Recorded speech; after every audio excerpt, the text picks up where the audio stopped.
Right, so somebody asked me the other day, what's the most difficult thing to achieve, to accomplish, to train, to master in the world of gun dog training? Now, to me, it is what we would deem to be, in the gun dog training world, is steadiness, having a steady dog. The pet industry refer to it as impulse control. It's also been referred to as personal management, so they're managing their own self-control. But in relation to gun dog terms, we always say, "Was your dog steady?" Or, "Yeah, dog steady." It means that it's got enough impulse control training to be steady.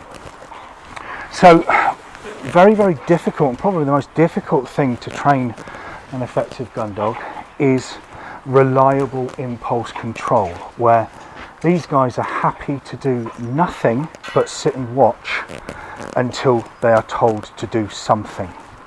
Alright, now the reason why it's difficult to train effectively is because there are potentially a number of repercussions if you do it wrong, where if you do it too soon and try and train a young dog or a young puppy that is not mature enough to cope with distractions and cope with excitement, but more importantly cope with having to manage that in terms of his impulse control, then you're more than likely going to breed or instill frustration.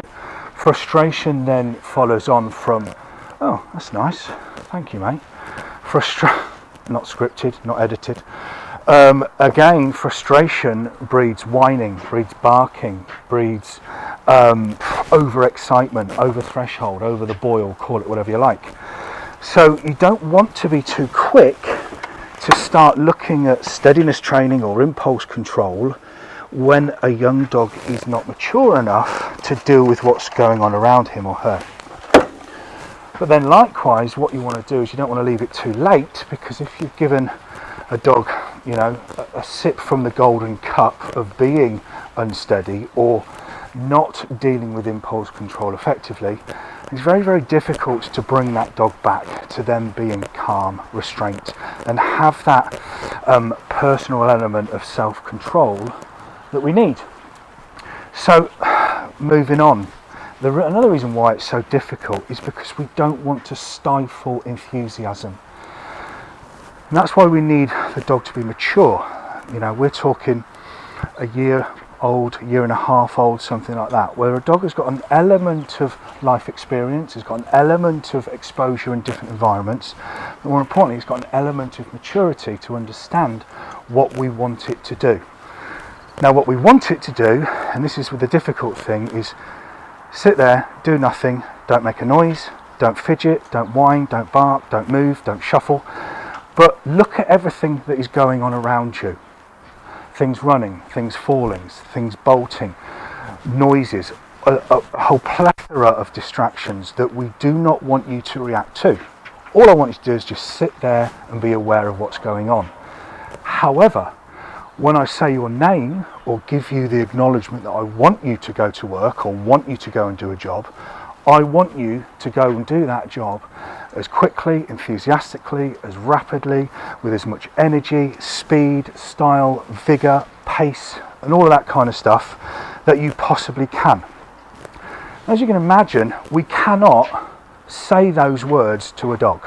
"Look, mate, I just want you to sit there, do nothing until I tell you you can do something." So it makes it very, very important that we have to show them. But as I keep saying, we need the dog to be of the right maturity, of the right age, to absorb this lesson effectively. So, yeah, in my opinion, from good lines, from good bloodstock, a dog will pick anything up. It will bring it back. A dog will run. A dog will jump. A dog will walk to heel. A dog will, do the natural things that any well-bred gun dog would instinctively pick up very, very quickly. But the hardest thing that we need to do is get these dogs to manage effectively and correctly their personal impulses, that willingness, that drive to bolt, that drive to break, as we call it. So a dog will break and run into whatever, and break from being steady. So very, very difficult. You've got to keep your eye on them, always monitor them, never take your eye off them, because the second that you take your eye off them, they're going to break from that steady position. Yeah, very, very difficult, but it's one of those things that you just have to inbreed. You have to fit impulse control and steadiness training into every single day of these dogs' lives. As many different opportunities as you can. Roll calls.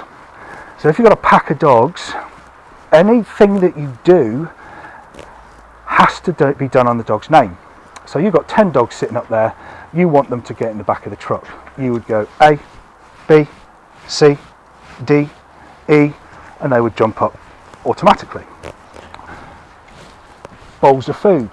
Bowls of food down, A, B, C, D, E, and then they would react to the command of their name. So every opportunity and every second throughout the normal day, we're reinstilling and teaching patience, self-control, steadiness. Every time you want to get a dog out of a kennel, you say sit, wait there, and you call them out individually. So there's so many different scenarios throughout the day to help you reinstill that impulse control or that steadiness training, just by using their name and making them wait and instilling patience.